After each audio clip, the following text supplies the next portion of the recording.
Welcome back to the channel, everybody. So, we are in Utah still, and today we are up here at the Sunstone Knoll. That's right, you heard me, Sunstones. So, when you hear Sunstones, I think most people, they think of Oregon. I mean, clearly it's like the well-known Sunstone location. Well, there you have them here in Utah as well. And right now, I am standing on one of the three knolls here.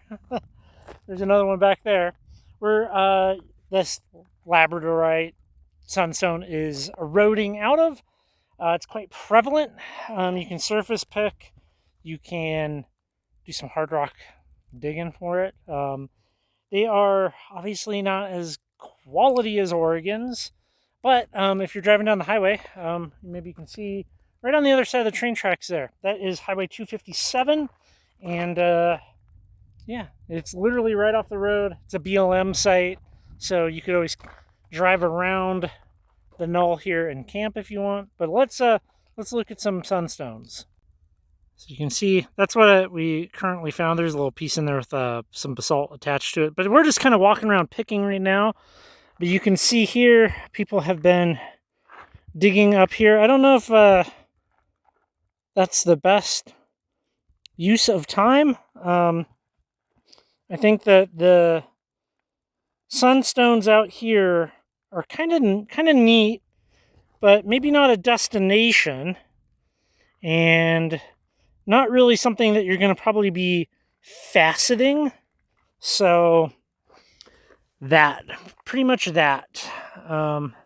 We can just kind of poke around here and see right there. There's one.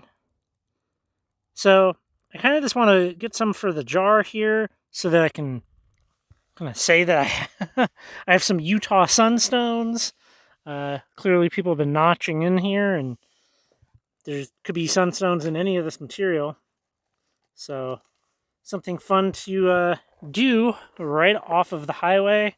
And of course, you know, the view out here is pretty awesome if you ask me. Nobody out here. Let's find some sunstones. So right here in the basalt, you can see all of these little sunstones. I guess these are kind of not that great. People aren't really working them out, but you can see Sarah over there. She's over there picking away. Some of them do really stand out when you do find them.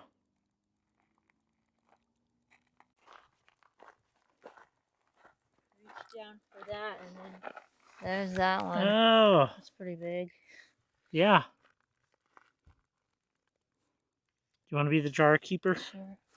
One of the problems, it seems like people are coming out here and they're shooting stuff, shooting glass, and you start looking around, and well, you kind of wonder, oh, is that a little tiny clear sunstone, or is that a piece of glass? And you got to really kind of look at it and compare it to some of the others. But we're gonna walk up this one and maybe walk the face and see what we can come up with.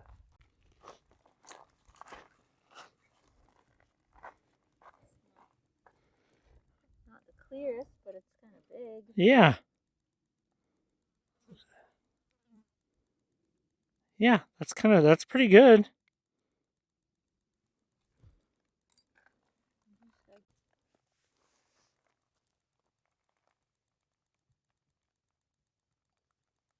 Find of the day so far.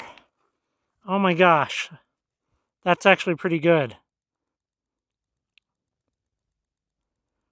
Well, apparently they're at least this big here.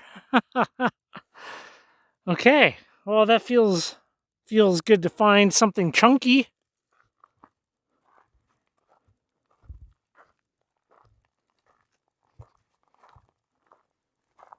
All right, you ready to see the best one? Yeah. Oh, that's a good one. Cool. Let's see our jar. Let's see it. How are we doing? Ooh, okay. All right, here, you want to take it back? So we haven't really spent that much time here in Utah, but out here, I don't know if it's just because it's September. It's kind of hot for me. I cannot imagine being out here in July and August. That seems absolutely terrible. Maybe if you had a pop-up, I'm not sure, like a shade canopy, it would be doable. The flies. There's a lot of flies here. Like, a disgusting amount of flies. Like, you stop and open your car door and they just, like, fly all in. Get it? But yeah, it's warm and we were slightly overcast today. Go over here and look and see if what people have been digging up here is anything really interesting or not.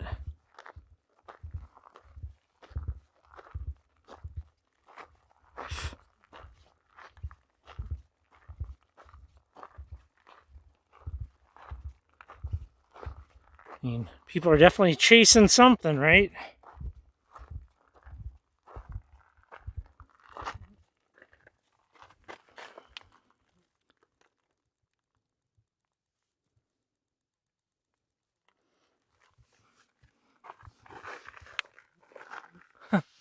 Laying under here working, I guess. Trying to stay cool.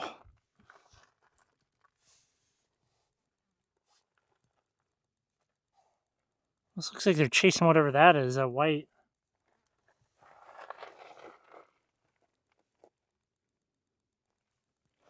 Way more flies over here in the shade.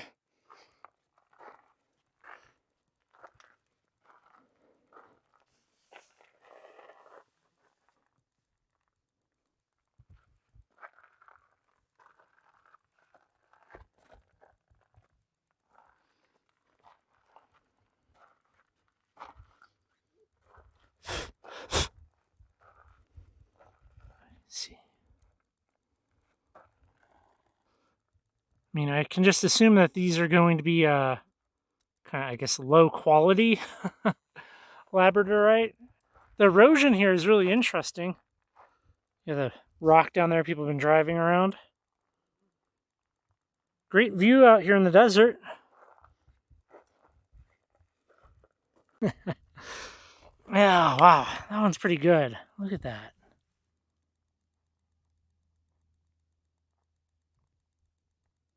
Yeah, let's see what you got. Just from right here. Technically, you're like angling the sun because you're putting your face more level with the ground. There you go. Oh, hey, yeah. And they're not big. No, they're not big.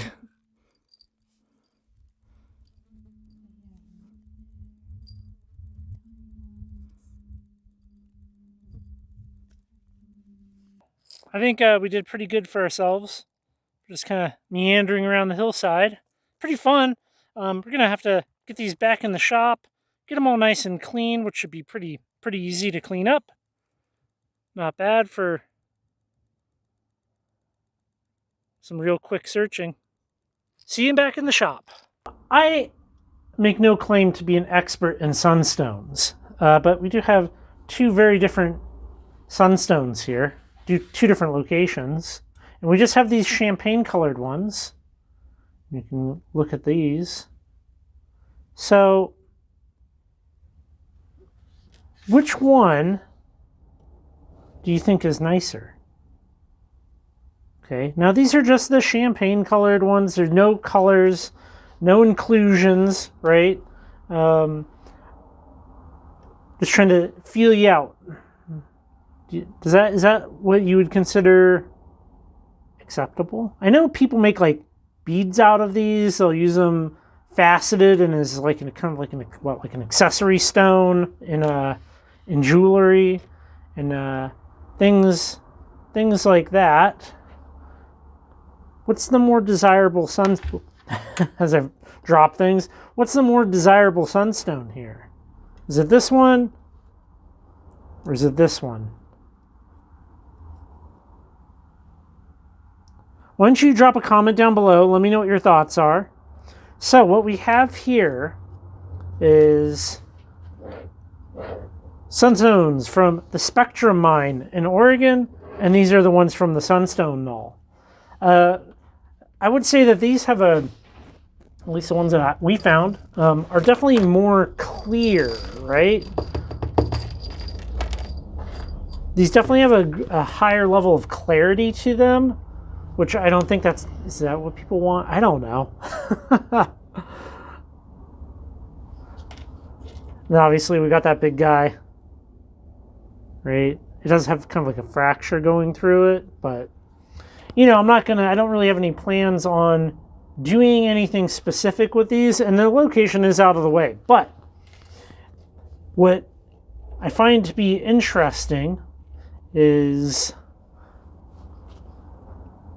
would there be color in some of these if you spent a whole bunch of time out there digging? Maybe, right? I mean, the geological conditions are there to produce inclusions. Probably a different kind of inclusion, but anywhere that you would have these forming, in theory, you should be able to have inclusions. So, interesting spot for sure. I would recommend it. I would probably say don't drive super far out of your way for it, but you know, did we already look at that one? Look at that one. Yeah, I think we're gonna probably leave this one there. I don't have a whole lot to add other than showing you the spot and being like, look at these things. You know, it's just not my. You can't be an expert in everything, right? Like, you know, I think that people have I don't know. People are quite egotistical and they act like they know everything. And no. I can tell you where the location is. I can share with you my experience out there at the Sunstone Knoll. I don't know if this is representative of what other people find and in that amount of time, but overall, I mean, I'm somewhat pleased with it. So I think we'll leave that one there, everybody. I appreciate you coming by, hanging out, watching the videos, all of those good things, and I will catch you in the next video. Thank you so much for watching my entire video. If you like what I'm doing here on the channel and you would like to support the work that I'm doing even further, you can do so by becoming a channel member down below by just hitting the join button. Doing so will give you access to a growing library of videos and posts, and it really goes a long way in supporting the channel. So thank you so much for coming by. I appreciate each and every one of you.